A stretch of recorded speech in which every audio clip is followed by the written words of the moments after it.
Hello hi friends, ఎలా మీరు బాగున్నారనుకుంటా. Video నచ్చిందంటే లైక్ చేయండి, సబ్స్క్రైబ్ ఎనీ టైం ఇష్టం డ్రామాలు కలుపుతాం. హీరోని అమ్మ ఉంది కదా, ఇంటికి వచ్చేంటిది హీరో నుంచి కానీ తన బిగ్ ఫ్యాన్.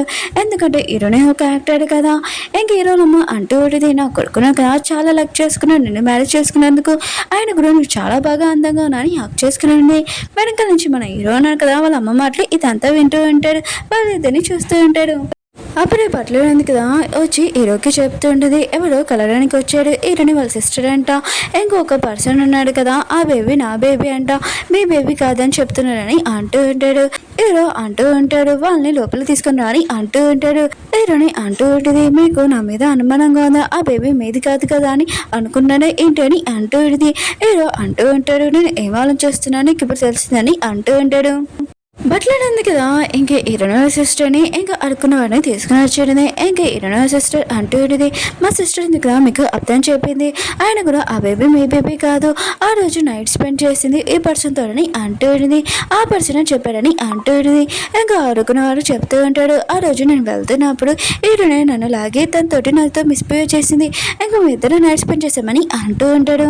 హీరోయిన్ ఎందుకు వాళ్ళ సిస్టర్ని అంటూ ఉండేది, ఆ రోజు నాతో అలా జరగడానికి ఇదంతా నువ్వే కదా చేసావని అంటూ ఉండేది. హీరోయిన్ సిస్టర్ అంటూ ఉండేది, నేను ఏం చేయలేదు, ఆయన కూడా నీకు డబ్బులు పిచ్చే కదా, అందుకనే హీరో బేబీ అని చెప్పావని అంటూ ఉండేది. హీరో ఉన్నాడు కదా, మిగతా వాళ్ళకి చెప్తుంటాడు, ఎవరైనా ఈ విషయంలో అబద్ధాలు చెప్పాడనుకో నేను అసలు ఊరుకోనని అంటూ ఉంటాడు. అప్పుడే వెనకాల నుంచి పట్టాలు అంటూ ఉంటుంది, నేను మీ బేబీది ఇంక మీది డిఎన్ఏ టెస్ట్ చేసాము, 2 మ్యాచ్ అవ్వట్లేదు సార్ అని అంటూ ఉంటాడు. హీరో మాత్రం చాలా కోపంగా తనని అరుస్తూ ఉంటాడు, నీకెవరు చెప్పాడు ఆయన కూడా డిఎన్ఏ టెస్ట్ చేయడానికి అని అంటూ ఉంటాడు. తను అందుకు సైలెంట్ అయిపోయి ఉంటుంది. హీరోల అమ్మ ఉంది కదా, ఇంకా చాలా కోపంగా అంటూ ఉంటుంది, ఎవరైనా ఈ విషయంలో అబద్ధాలు చెప్పారనుకో ఖచ్చితంగా వాళ్ళ ప్రాణాలు పోతాయని అంటూ ఉంటుంది. ఇంకా ఆడుకునేవాడు ఉన్నాడు కదా, చాలా భయపడిపోయి ఉంటాడు. బాస్ నేను అసలు ఏమీ చేయలేదు ఈ అమ్మాయితోటి, ఆయన కూడా ఈ అమ్మాయి ఉంది కదా నాకు డబ్బులు ఇచ్చింది, ఇంకా నేను ఆ డబ్బులు తీసుకొని పారిపోయానని అంటూ ఉంటుంది. ఇంక హీరోయిన్ సిస్టర్ ఉంది కదా ఇడికిపోయి ఉంటుంది. ఇంక హీరోయిన్కి సారీ చెప్తుంటే నేను అదంతా కావాలని చేయలేదు, రియల్గా సారీ, ఆయన కూడా నేను సిస్టర్ని కదా అని అంటూ ఉంటుంది. హీరోయిన్ కదా వాళ్ళ సిస్టర్ చెప్తుంటే, మీ ఫ్యామిలీ వాళ్ళు ఉన్నారు కదా నన్ను దత్తత తీసుకున్నాడు, కానీ నన్ను ఎప్పుడు మంచి చూసుకోలేదు, నన్ను ఒక మనీ మిషన్ లాగా చూసారని అంటూ ఉంటుంది. నువ్వు జైలుకి వెళ్ళాలనుకుంటలేదు అంటే నువ్వు తొందరగా మీ మమ్మీ డాడీని ఇక్కడ పిల్లు అని అంటూ ఉంటుంది. ఇంక హీరోయిన్ సిస్టర్ ఉంది కదా అలానే చేసి ఉంటుంది, వాళ్ళ మమ్మీ డాడీని పిలిచి ఉంటుంది. ఇంకా వాళ్ళ పేరెంట్స్ ఉంది కదా అక్కడికి వచ్చి ఉంటుంది. ఇల్లు ఎంత పెద్దగా ఉన్నారో చూసి వావ్ హీరోయిన్ ఉంది కదా మంచి పర్సన్ పట్టేది, ఆయన కూడా మనకు చాలా డబ్బులు వస్తాయని అంటూ ఉంటుంది. ఇంక హీరోయిన్ అంటూ ఉంటుంది, ఈ పేపర్స్ మీద సైన్ పెట్టండి, ఆయన కూడా మీకు నాకు ఏమి సంబంధం లేదని అంటూ ఉంటుంది. ఇంకా వాళ్ళ పేరెంట్స్ ఉన్నాడు కదా చాలా అరుస్తూ ఉంటాడు. హీరోని అంటూ ఉంటుంది, నేను మిస్టేక్ చేశానని మీ కూతురు ఉంది కదా అంటుంది, అందుకని సైన్ పెట్టండి, మీకు నాకు ఏమీ సంబంధం లేదు, లేకపోతే మీరు పెట్టకపోతే మీ కూతురు ఉంది కదా జైలుకి వెళ్తుందని అంటూ ఉంటుంది. హీరోలో అమ్మ హీరో కూడా అలానే చెప్తూ ఉంటాడు. ఇంకా వాళ్ళు ఉన్నాడు కదా సైన్ పెట్టేసి అక్కడి నుంచి వెళ్ళిపోయి ఉంటాడు. హీరోనే ఉంది కదా తన సిస్టర్కి తన ఫ్యామిలీకి ఏమీ సంబంధం లేదని ఇంక ఇల్లుగా పేపర్స్ మీద సైన్ పెట్టి ఉంటుంది. ఇంకా బట్టలు ఉంది కదా మోకాలు కూర్చోబెట్టి హీరోకి సారీ చెప్తూ ఉంటుంది. హీరోకి తెలియకుండా డిఎన్ఏ టెస్ట్ చేసింది కదా బేబీది. ఇంకా బట్టలు అంటూ ఉంటుంది, డాక్టర్స్ ఉన్నాయి కదా ఏదో మిస్టేక్ చేశాడు అనుకుంటా సార్, నాకు ఈ విషయం తెలియదని అంటూ ఉంటుంది. హీరో అంటాడు, సరే ఇక్కడి నుంచి వెళ్ళిపోని అంటూ ఉంటాడు. తను కూడా వెళ్ళిపోయి ఉంటుంది.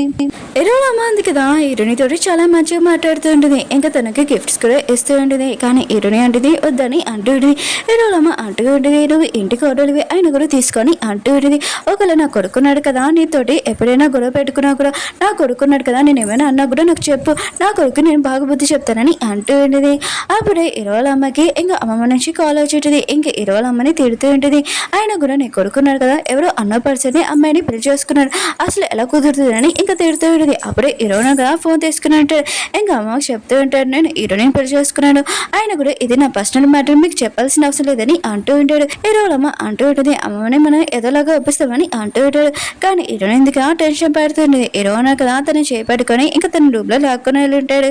హీరో అంటూ ఉంటాడు, ఇది నీ ఇల్లు, ఆయన కూడా నువ్వు టెన్షన్ పడుకొని అంటూ ఉంటాడు. 9 months నుంచి చాలా దూరంగా ఉన్నానని ఇంకా తన క్లోజ్ గా వస్తుంటాడు. హీరోనే ఎందుకు కదా హీరో కిస్ చేస్తున్నాడని అనుకుంటూ ఉంటుంది. హీరో ఉన్నాడు కదా దూరంగా వెళ్ళిపోయి ఉంటాడు. ఇంక హీరోని చెప్తూ ఉంటాడు, ఇది నీ ఇల్లు, దాని గురించి ఏమి టెన్షన్ పడుకో, నేను అమ్మమ్మని గురించి చూసుకుంటానని చెప్పి వెళ్ళిపోయి ఉంటాడు. హీరోని మొత్తం కొద్దిగా సిగ్గుపడుతూ ఉంటుంది. కాసేపాక హీరోని ఎందుకు కదా లంచ్ టేబుల్ దగ్గరికి వచ్చింది తినడానికి. బట్లర్ ఉంది కదా ఫుడ్ తీసుకుని వచ్చింది, అందులో సూప్ ఉంటుంది కానీ అందులో అసలు చికెన్ లేదు, వాటర్ ఇంకా ఆయిల్ ఉంటుంది.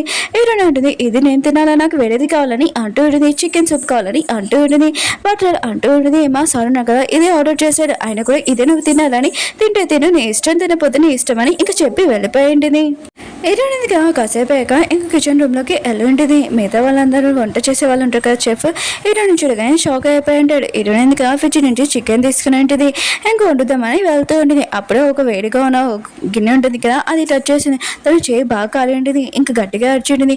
హీరోయిన్ కదా అప్పుడే ఇంటికి వచ్చేసి ఉంటాడు. ఇంకా కిచెన్ రూమ్లోకి వచ్చి ఉంటాడు. ఇంకా బట్టలు ఉంది కదా, ఈ వాయిస్ వింటుంది హీరోయిన్ది. ఇంకా తను కూడా కిచెన్ రూమ్లోకి వచ్చేయండి. హీరో అంటుంటాను, కిచెన్ రూమ్లో ఏం చేస్తున్నాను అని అంటూ ఉంటాడు. హీరోయిన్ అంటుంది, చికెన్ సూప్ చేసుకోవడానికి వచ్చానని అంటూ ఉంటుంది. ఇంకా హీరో కదా చాలా కోపంగా అంటూ ఉంటాడు. ఇక్కడ మిగతా వర్కర్స్ అందరూ ఉన్నాడు కదా, నువ్వు ఎందుకు చేసుకోవమని అంటూ ఉంటాడు. హీరోనే అంటుంది, నాకు సూప్ ఇచ్చాడు కానీ అందులో అసలు చికెన్ లేదని అంటూ ఉంటుంది. హీరో ఉన్నాడు కదా, ఆ సూప్ చూసి అంటాడు, సేమ్ అలానే ఉంటుంది. ఇంకా హీరో ఉన్నాడు కదా, ఇక్కడ అసలు ఏం జరుగుతుందని అంటూ ఉంటాడు. మిగతా వర్కర్స్ ఉన్నారు కదా అంటూ ఉంటాడు, ఇదంతా బట్టలు చేయమన్నది, అందుకని చేసామని అంటూ ఉంటాడు. హీరోయిన్ కదా చాలా ఏడుస్తూ చెప్తూ ఉండేది, వీళ్ళకి తెలీదా, ఆయన కూడా నేను బేబీకి ఫీడింగ్ చేయాలి, ఆయన కూడా నేను ఏం తినపోతే బాబుకి ఇంకా ఎలా ఫీడింగ్ చేయాలని అంటూ ఉంటుంది. వీళ్ళందరూ ఉన్నారు కదా నన్ను ఉపవాసం పెట్టేలాగా ఉన్నాడని ఇంకా చాలా ఏడుస్తూ ఉంటుంది. హీరో మాత్రం చాలా కోపంగా ఉంటాడు. ఇంకా బట్లర్ అంటూ ఉంటుంది, ఏదో మిస్అండర్స్టాండింగ్ అయింది అనుకుంటా, నేను అసలు ఏం చేయలేదని అంటూ ఉంటుంది. కానీ హీరోనా కదా చాలా కోపంగా ఉంటాడు. వాళ్ళ ముగ్గురిని జాబ్ లో నుంచి తీసేసి ఉంటాడు. ఇంకా హీరోని ఎత్తుకొని తీసుకుని వెళ్తూ ఉంటాడు. బట్లర్ ఇంకా ఇదంతా చూసి చాలా కోపం వస్తుంది, జెల్సీగా ఫీల్ అవుతూ ఉంటుంది. హీరో ఉన్నాడు కదా, హీరోని రూమ్ లో తీసుకుని వచ్చి ఉంటాడు. తను ఖాళీ ఉన్న చోటు ఇంకా అక్కడ మందు పెడుతూ ఉంటాడు. హీరో అంటూ ఉంటాడు, ఇంటికి నువ్వు బాస్, అందరికి నువ్వు ఆర్డర్ చేయొచ్చు అని అంటూ ఉంటాడు. ఇంక హీరో అంటుంటాడు, స్పెషల్ గా నీకు ఒక నాణ్యం ఉంది కదా నేను పెడతానని అంటూ ఉంటాడు. స్పెషల్ గా నేను చూసుకోవడానికి అంటూ ఉంటాడు. బట్టలన్నీ చూపిస్తూ ఉంటాడు. అప్పుడే వాళ్ళ డాడీ వచ్చి ఇంకా తనని కొట్టు ఉంటాడు. మేడం తోటి ఎంత పెద్ద మిస్టేక్ చేస్తానని కింద తీయడమే అంటూ ఉంటాడు. ఇంకా బట్టలు అంటూ ఉంటుంది, నాన్న నేను ఏం మిస్టేక్ చేయలేదు, అయితే నాకు కూడా తెలియకుండా జరిగింది, ఆయన కూడా హీరో కూడా నా మాట వినట్లేదు, హీరోని మాట వింటున్నానని అంటూ ఉంది. కానీ వాళ్ళ నాన్న అంటూ ఉంటాడు, మేడం ఉంది కదా నేను క్షమి చేయవనుకు నువ్వు మోకాలతోటి బయట కూర్చోాలని అంటూ ఉంటాడు. తను కూడా బయటకు వెళ్ళిపోయింది. ఇంకా మోకాల మీద ఇంకా బయట కూర్చొని ఉంటుంది. ఆ పర్సన్ ఉన్నాడు కదా, హీరోని దగ్గర వచ్చి, మేడం సారీ నా కూతురుంది కదా చిన్నప్పటి నుంచి అలానే ఆయన కూడా ఇక్కడే పెరిగింది కదా, రియల్గా సారీ మేడం అని అంటూ ఉంటాడు. ప్లీజ్ నా కూతురిని జాబ్లో పెట్టుకోనని అంటూ ఉంటాడు. హీరోని అంటే నేను మాత్రం మీ కూతురిని జాబ్లో తీయలేదు, మా హస్బెండ్ చేశాడని అంటుంది. ఆ పర్సన్ అంటూ ఉంటాడు, ప్లీజ్ బాస్తో ఈ విషయం మాట్లాడిన మీరు నా కూతురు గురించి అని అంటాడు. హీరోని ఉంటుంది, సరే అయితే నేను నా హస్బెండ్తో మాట్లాడుతానని అంటూ ఉంటుంది. నైట్ టైమ్స్ ఏం చూపిస్తూ ఉంటాడు. హీరోని ఉంది కదా బాబుని పడుకోబెడుతున్నది. అక్కడికి హీరో వచ్చి ఉంటాడు బాబు చూడడానికి. ఇంకా హీరో అన్నాడు కదా బెడ్ మీద పడుకొని ఉంటాడు. కానీ హీరోని ఉంది కదా దాక్కుంటూ హీరో వైపు చూస్తూ ఉంటుంది. హీరో అంటూ ఉంటాడు, చూస్తే నన్ను పూర్తిగా చూడొచ్చు కదా, కళ్ళు ఓపెన్ చేసుకోవడానికి అంటుంటాడు. హీరోని ఉంటుంది, నేను చూడట్లేదని ఇంకా పడుకొని ఉన్నట్టు యాక్టింగ్ చేస్తూ ఉంటుంది. హీరో అన్నాడు కదా, హీరోని చూస్తే స్మైల్ చేస్తూ ఉంటాడు. ఓకే ఫ్రెండ్స్, డ్రామా ఉంది కదా అయిపోయింది. వీడియో నచ్చిందని కోరుకుంటున్నాను. అలాగే వీడియో నచ్చిందంటే లైక్ చేయండి, సబ్స్క్రైబ్ చేయండి. మళ్ళీ నెక్స్ట్ లో బాయ్.